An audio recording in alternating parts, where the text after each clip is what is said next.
2000년 전에 예수님께서 돌아가시기 전 한 주 전을 다시 말씀드려보면, 예수님은 오늘 예루살렘에 입성하시죠. 왕으로서 입성하시고 또 많은 사람들의 찬사와 또 하나님께 구원 찬양을 올려드리는 것을 들으시면서 이제 들어가십니다. 그리고는 오늘로부터 목요일까지 바리새인들과 또 때로는 서기관들과 또 때로는 많은 사람들과 논쟁을 하시기도 하고, 또 죽음에 대한 위협을 겪으시기도 하고, 성전을 정화하기도 하시고, 여러 가지 많은 일들을 하시면서 목요일날 잡히시게 되죠. 그리고는 모진 고문과 또 여러 번의 재판을 받으시고 금요일에 돌아가시게 됩니다. 이번 주의 절정은 십자가입니다. 우리의 삶의 매 순간의 절정이 십자가이기도 합니다만, 다시 역사적인 의미로 되돌아가서 이 십자가가 이번 한 주간에 우리의 삶의 가장 중요한 순간이요, 역사적인 사실이요, 또 의미라고 볼 수 있습니다. 십자가에서 예수님이 돌아가셨죠. 그리고 이 예수님의 죽으심으로 말미암아 우리가 구원을 얻었습니다.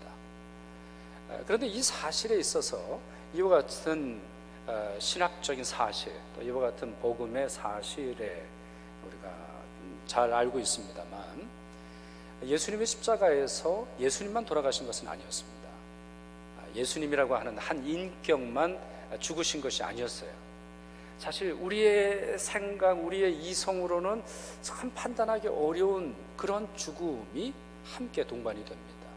오늘 본문에 그것이 나와 있는데요, 13절에서 바울은 하나님이 우리의 죄를 사하셨다, 우리의 모든 죄를 사하셨다, 이렇게 말하고 나서 14절에 우리의 죄를 사하신 중요한 근거, 우리의 죄를 사하셨다라고 하는 중요한 이유 하나를 더 설명을 하고 있습니다. 자, 14절 같이 읽습니다. 우리를 거스르고 불리하게 하는 법조문으로 쓴 증서를 지우시고 제하여 버리사 십자가에 못 박히시고, 못 박으시고, 이렇게 설명하고 있습니다. 여기 지금 법조문으로 쓴 증서를 지우신다, 이런 말이 나오네요. 법조문으로 쓴 증서를 지우시고 제하여 버리사 십자가에 못 박으셨다. 그러니까 14절에서 못 박힌 존재는 뭐죠? 못 박힌 대상은 누굽니까?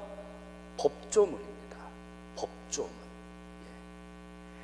이 법조문은 두 가지일 것 같아요. 하나는 우리의 죄가 쓰여진 법조문을 말할 거고, 또 하나는 그 죄를 벗기 위한 구약에 나오는 수많은 법조문. 구약에 있는 법조문은 구약 성경에 있는 하나님의 은혜로 말미암아 구원 얻는 것이 아닌 사람의 행위로 얻는 구원으로 혹시나 사람들이 이해할 수 있는 그러한 사람들이 만들어 놓은 법조문. 다시 말씀드립니다. 구약 전체가 그렇게 말하는 것이 아님에도 불구하고 사람들이 생각하는, 구약은 이럴 거야, 구약에서 구원 얻게 하는 진리는 이럴 거야 라고 말했던 모든 관습과 종교적인 형식과 법으로 만들어진 것들 주님께서 지워버리셨다. 그리고 십자가에 못 박으셨다, 이렇게 설명하고 있습니다. 고대 서양에서는 잉크를 사용했다 그래요, 어떤 글을 쓸 때. 근데 고대 서양에서 사용하는 잉크에는 납이나 수은이나 산이 없었다 그래요. 그래서 종이에 써도 종이에 그 종이를 이렇게 부식시키지 않는다 그러네요. 오래 시간이 지나도 언제든지 그걸 지우는 지우개가 있어가지고요, 그거를 지우면은 말끔하게 없어진다는 거예요. 자국조차 남지 않는 그런 일이 생긴다라고 하는 것입니다. 그럴 정도로 하나님은 우리의 죄를 지우시고 우리의 죄를 묻는 법조문을 지우시고 또 그 죄에서 해결될 수 있다라고 주장하는 수많은 인간적인 노력들을 함께 지워버리셨어요. 이 사실이 우리에게 주는 아주 소중한 것이 있죠. 하나님께서 우리를 죄를 단순히 용서하시는 정도가 아니라 그 죄와 관련되어 있는 모든 형식과 법에 대한 것까지 지워버린 이 사실이 우리에게 굉장히 중요합니다. 여러분, 예전에 히피 문화가 있었죠. 히피 문화가 있어서 한국에서도 1960년대 또 1970년대 장발족들이 있었지 않습니까? 그래서 뭐 남자들이 누구랑 만나려고 그러면 꼭 이렇게 머리 뭐 뒤로 이렇게 흩날리고, 광고하다 보면 뭐 바람에 흩날리는 뭐 머릿결 뭐 이런 걸 하고 있었고, 또 당시에 여성들이 미니스커트를 아주 좋아하셨다 그랬죠. 그러다 보니까 법이 하나 만들어진 게 있습니다. 기억나시나요? 경찰들이 이 자를 들고 다니면서 무릎으로부터 치마의 길이가 20cm 이상 올라가면 이제 걸리는 거예요. 그래서 이제 뭐 벌금을 낸다거나 이제 문제가 되는 거죠. 남자도 귀를 덮는 길이라면 문제가 되는 거예요. 자, 그런데 지금 우리가 그렇지 않죠. 우리가 뭐 미니스커트 입는다고 해서 우리가 경찰 만날 걸 두려워하진 않지 않습니까? 또 우리 남자분들이 머리 길렀다고 해서 경찰 만나면 괜히 뭐 걱정되고 그런 건 아니죠. 그 이유는 어디 있습니까? 세상이 좀 나아진 건가요? 여성들이나 남자들이 더 옛날보다는 도덕적이나 인격적으로 더 나아진 거예요? 아니에요. 이유는 뭐죠? 법이 없어졌기 때문이에요. 법이 없어졌기 때문이에요. 그런 점에서 오늘 골로새서 2장에 나오는 이 말씀은 우리의 죄를 지우신 이 사건뿐만 아니라 그거를 묻는 법까지 없어졌음으로 말미암아 십자가에서 우리가 경험하는, 십자가를 통해서 경험하는 소중한 것이 무엇인지를 다시 깨닫게 합니다. 그것은 자유입니다. 자유예요. 주님은 우리를 자유케 하시고자 죄에서 해방시켰고, 주님은 우리를 온전히 자유하게 하시고자 과거의 어떤 것, 과거의 흔적, 과거에 남아있는 기록까지도 볼 수 없도록 그 법조문으로 십자가에 못을 박아버리셨어요. 예수님만 못 박히신 게 아니라는 거예요. 예수님과 나만 죽은 것이 아니라 법 자체가 바뀌어버렸어요. 완전히 다른 세상으로 만들어주셨어요. 예수 그리스도의 십자가 이후에 단순히 나 개인적으로 구원 얻는 그 정도가 아니라 인류의 문명, 살아가는 삶의 방식, 이 자연 만물의 소중한 영적 진리가 바뀌었어요. 그 바뀜은 자유가 되는 것이죠. 15절에 바울이 또 이렇게 말하고 있지 않습니까? 그와 같은 자유를 강조하면서 통치자들과 권세들을 무력화하여 드러내어 구경거리로 삼으시고 십자가로 그들을 이기셨느니라. 이게 십자가의 능력입니다. 이기는 십자가, 승리의 십자가. 단순히 우리의 죄만 씻어주시고 우리만 천국으로, 우리 개인을 천국으로 인도하시는 그런 십자가가 아니라 우리의 죄를 묻고 우리의 양심을 자극하고 우리 과거의 행동을 기억하면서 우리를 못 살게 구는 모든 시스템까지 무력화하게 하셨다 말하고 있습니다. 여기에는 세상의 통치자들, 또 내 죄를 잘 알고 있는 사람들 뿐만 아니라 사단까지 의미하는 것이겠죠. 제가 예전에도 한번 말씀드린 기억이 나는데, 농담 삼아 제가 한국에 제 고등학교 친구들 또 대학 때 친구들이 저희 교회 오면 제가 좀 말려야 된다 그런 말을 한 적이 있어요. 왜냐하면 걔네들이 제 과거의 삶을 너무 잘 알고 있거든요. 제가 옛날에 어떻게 살았는지, 어떠한 행동을 했는지, 뭐 머리는 어떻게 하고 다녔는지, 신발은 어떻게 신었는지 너무나 잘 알고 있거든요. 인간적으로 생각해보면 걔네들이 저희 교회에 나타나서 등록을 한다 그러면 저는 등록을 안 시켜줄지도 모르겠어요. 아니면 이제 약속을 하는 거죠. 약속을 받는 거죠. 너 절대로 내 얘기를 하면 안 돼. 너 절대로 내가 옛날에 어떻게 했는지 얘기하지 않아야 해. 이렇게 약속을 받아야 될지 모르겠습니다. 그러나 오늘 본문은 그와 같은 것이 필요 없다라는 거예요. 나를 알고 있는 사람들의 기억, 아니면 내 행동으로 말미암아 남아져 있는 많은 일들, 아니면 내 실수로 말미암아 내 잘못으로 인해서 벌어졌던 수많은 깨어지고 잘못된 일들 걱정할 필요 없다라는 거예요. 왜요? 십자가는 그와 같은 것을 무력화시켜요. 그것이 나를 공격하지 않도록, 그것이 주님이 주신 구원의 능력을 훼손하지 않도록 주님은 나를 지켜주신다라고 하는 것입니다. 그런 점에서 예수 그리스도의 십자가는 얼마나 놀라운 것인지 모르겠어요.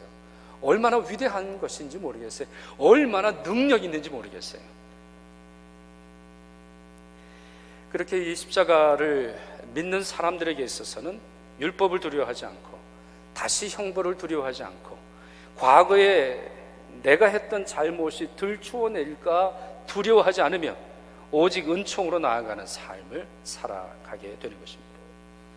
그러나 아쉽게도 많은 사람들이 그 사실을 알지 못하고 주님의 십자가를 믿으면서도 불구하고 주님의 십자가와 함께 주어지는 자유를 누리지 못하는, 다른 말해서 다시 과거로 돌아가는, 아니면 주님의 십자가가 아닌 주님이 우리에게 주시는 능력이 아닌 세상의 것들을 붙드는 그러한 경우가 많이 있습니다. 오늘 본문 16절에 보면 그 첫 번째 예가 나옵니다. 여러분 성경을 한번 보시면 좋겠는데요, 성경에 이렇게 말하고 있죠. 그러므로 이렇게 시작하고 있습니다. 그 말은 십자가가 너희를 자유케 하였으니, 그러므로 십자가가 과거의 모든 죄를 다 씻어 주었으니, 그러므로 십자가의 능력이 새롭게 하였으니, 그러므로 먹고 마시는 것과 절기나 초하루나 안식일을 이유로 누구든지 너희를 비판하지 못하게 하라.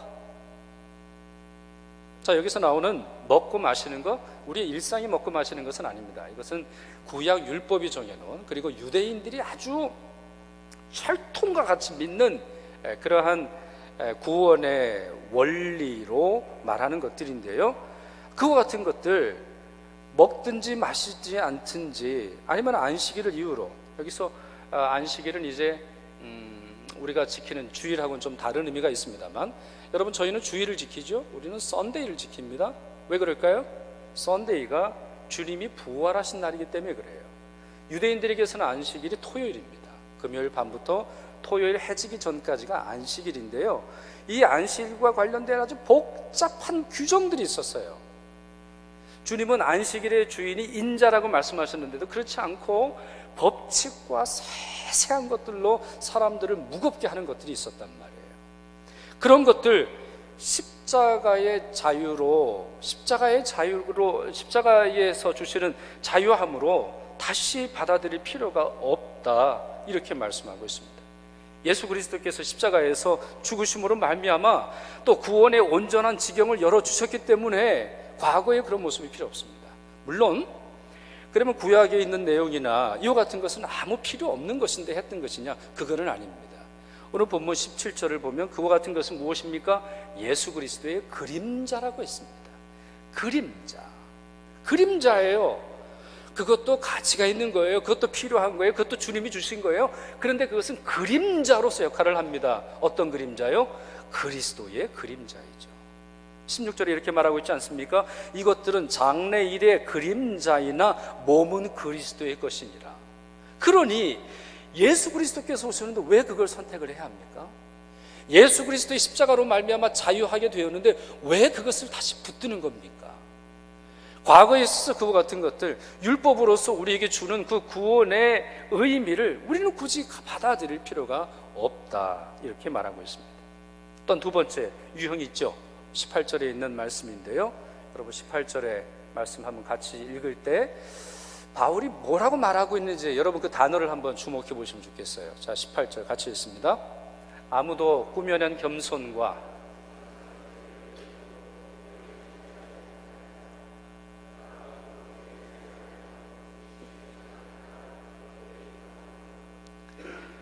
지금 십자가의 자유함을 입고 또 십자가의 은혜로 말미암아 과거의 죄가 지워지고 법조문까지 십자가에 못 박혔다는 사실을 믿는 사람들에게 하는 말입니다. 꾸며낸 겸손하지 말아라. 꾸며낸 겸손하지 말아라. 십자가를 믿는 사람들아, 꾸며낸 겸손하지 말아라. 겸손이 있고 꾸며낸 겸손이 있대요. 겸손은 자기 자신의 연약함을 알고 예수 그리스도의 높으심을 알며 나보다 남이 더 낫다라고 하는 사실을, 더 좋다라고 하는 사실을 인정하고 자기 자신을 낮추는 거예요. 그 자체로 끝나는 겁니다. 근데 꾸며낸 겸손은 뭐냐면 겸손으로 말미암아 주어지는 보상을 기대하는 거예요. 예를 들어서 간혹가다 이런 사람들이 있습니다. 아주 말을 부드럽게 해요. 그리고 아주 상냥하고 친절하고 젠틀하고 신사처럼 숙녀처럼 말합니다. 그런데 그와 같은 행동이 사람들에게 받아들여지지 않을 때 분노하는 사람들이 있어요.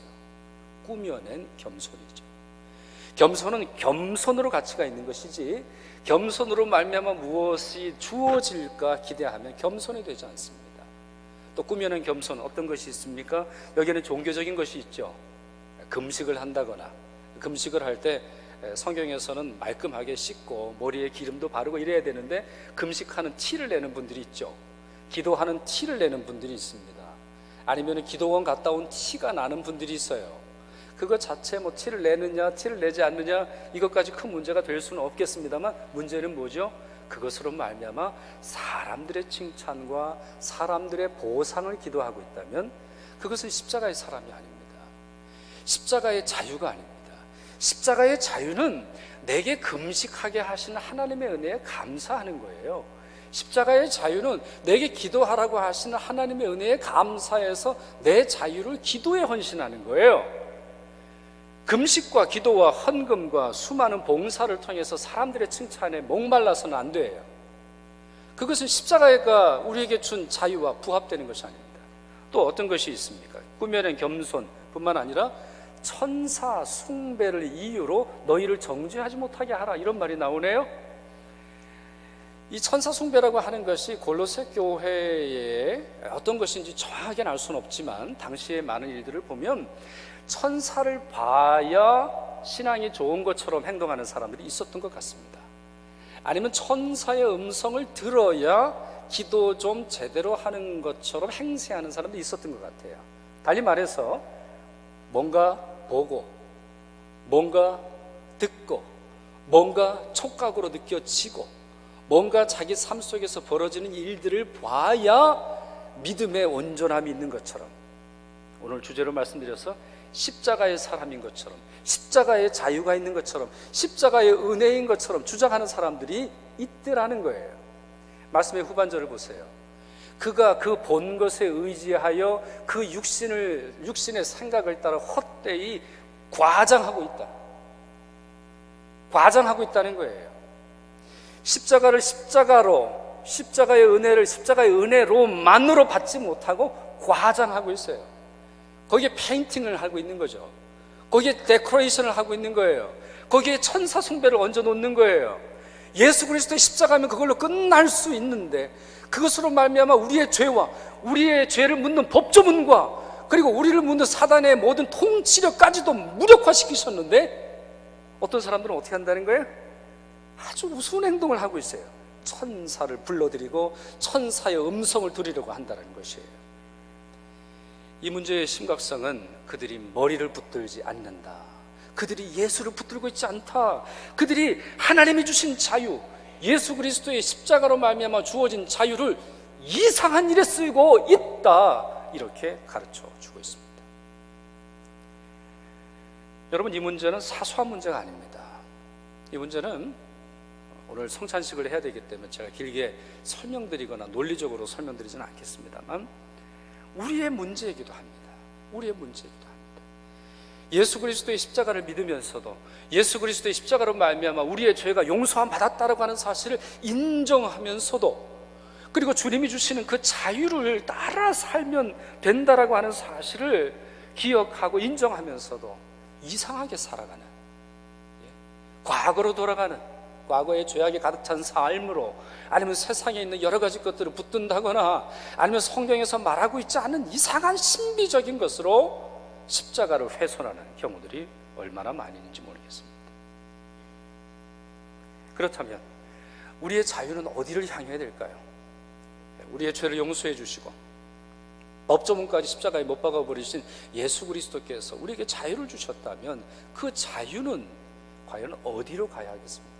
자유는 그 자유를 어디로 쓸 때에 비로소 온전해지는 것일까요?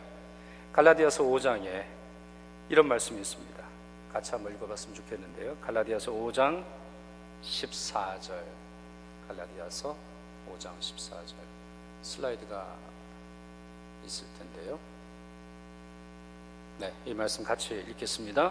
형제들아, 너희가 자유를 위하여 부르심을 입었으나 그러나 그 자유로 육체의 기회로 삼지 말고 오직 사랑으로 서로 종노릇하라. 그 자유로 육체의 기회를 삼지 마십시오. 주님이 주신 그 영적인 자유를 육체의 기회로 삼지 마십시오. 그저 그냥 먹고 마시는 일에만, 아니면은 모든 율법적인 것, 형식적인 것, 사람들에게 보여주는 겉모습에 있어서 그와 같은 것을 충족시키는 기회로 삼지 말고 오직 사랑으로 서로 뭐 하라고요? 종노릇하라. 사랑으로 종이 되라. 이것은 매우 충격적인 말씀이죠. 자유가 있는데 종이 되라는 거예요. 자유가 있는데 그것을 방종하는데, 내 쾌락과 내 욕심을 채우는 데 쓰지 말고 오히려 종이 되라. 어떤 종이죠? 어떤 종인가요? 서로 사랑을 위해 종이 되라. 서로 사랑의 종이 되라. 남편의 자유가 있죠? 그 자유를 어느 때 가장 아름답게 사용할 수 있습니까? 아내의 종이 될 때 가장 아름다운 법입니다. 부인의 자유가 있죠. 부인의 권한과 권리가 있죠. 그것을 어느 때 가장 아름답게 사용할 수 있습니까? 남편의 종이 될 때입니다. 목사에게 자유가 있습니다. 장로님들에게 자유가 있습니다. 성도의 자유가 있습니다. 여러분 각자, 우리 교회의 교인들은 자유가 있습니다. 그 자유는 어느 때 가장 아름답습니까? 사랑을 위해 종이 될 때입니다. 오스왈드 챔버스라고 하는 분이 목사님이 이런 말을 했는데요. 참 자유란 더 이상 죄에 얽매이지 않고 의를 행하는 능력의 삶을 의미한다. 네. 자유는 죄에 얽매이지 않습니다. 죄 때문에 하는 거 아니에요. 죄 때문에 죄의 줄에 묶여가지고 어쩔 수 없이 하는 것이 아니라는 거죠. 그리고 동시에 그거가 풀리면 자유가 아니라는 거예요. 여러분, 우리 코끼리 길들이는 거 가끔 들어보셨죠? 코끼리 어떻게 길들인다 그러죠? 아주 어렸을 때 다리에다 쇠사슬을 묶어 둔다고 해요. 그래 말뚝에 박아 놓는데요.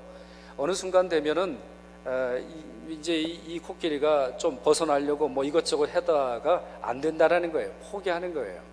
근데 어느 순간에는 그 쇠사슬을 끊어도 더 이상 앞으로 전진하지 않는 코끼리의 모습 들어보신 적이 있으신가요?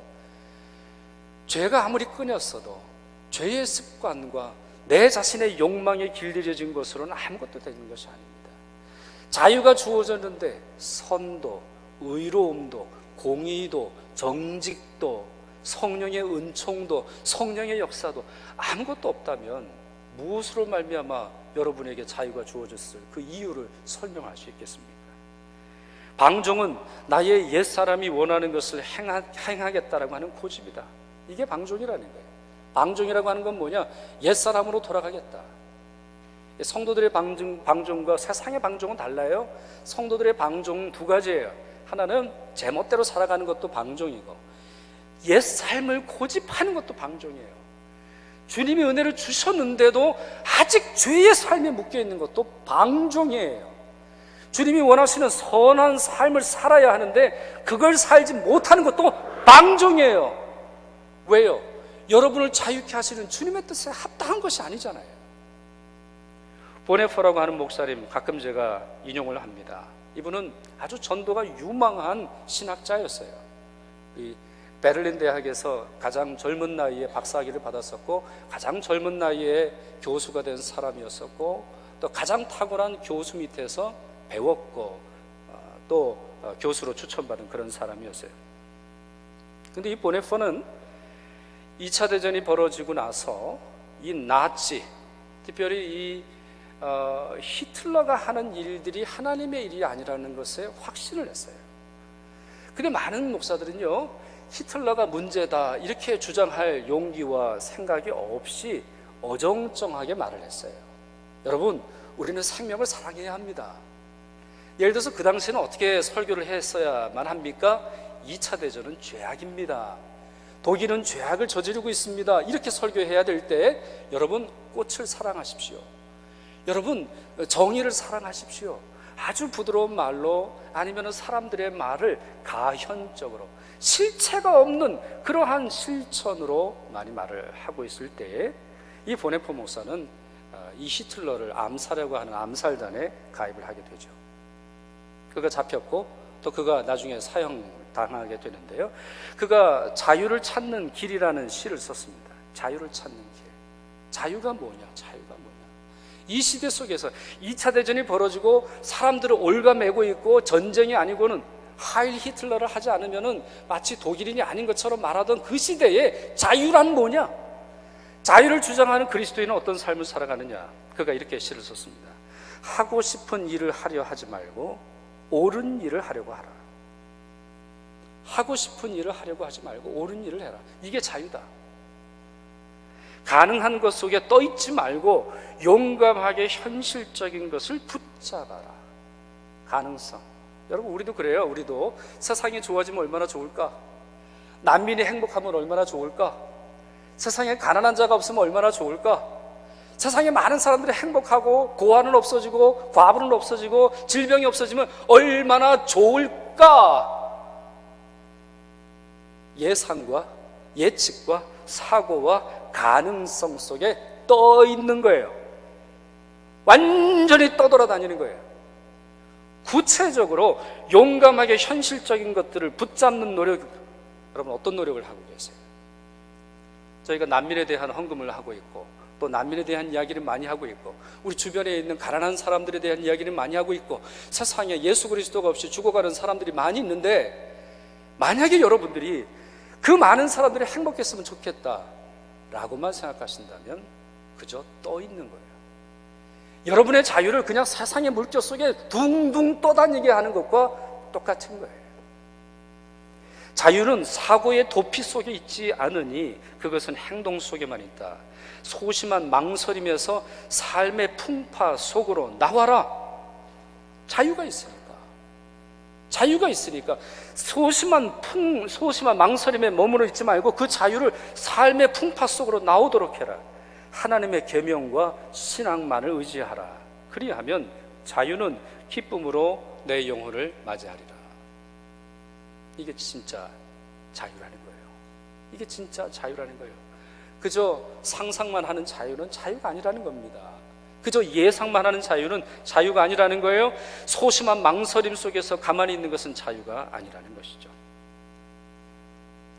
말씀을 정리할까요? 여러분, 오늘 본문을 의지해서 여러분에게 질문을 드리죠. 여러분은 십자가를 믿으십니까? 여러분은 십자가가 여러분을 자유케 함을 믿으십니까? 이 사실을 믿으시길 바랍니다. 자, 여러분 대답을 안 하시니까 아멘으로 한번 응답해 보시면 좋겠어요. 여러분 십자가를 믿으십니까? 이 십자가에 예수께서 죽으셨음을 믿으십니까? 또 예수께서 죽으심으로 말미암아 여러분의 죄를 묻는 그 죄악의 증서와 법조문과 그거 가지고 이용하는 세상의 권력과 세상의 모든 힘도 함께 죽었음을 믿으십니까? 그렇다면 여러분은 자유인인 것을 믿으십니까? 이제 그 자유를 어떻게 쓰시겠습니까? 그 자유를 다시 예수 그리스도를 십자가에 못 박게 해야겠습니까? 다시 예수님께 우리의 사정을 간청하는데 매번 그냥 묶여 있어야 하겠습니까? 아닙니다. 과거로 돌아가지 마시고 앞으로 전진하시길 바랍니다. 또한 주님이 원하시는 사랑과 정의의 삶을 살아가시는 여러분이 되시길 바랍니다. 그럴 때 자유가 가장 아름답게 여러분에게 펼쳐질 것입니다. 이제 성찬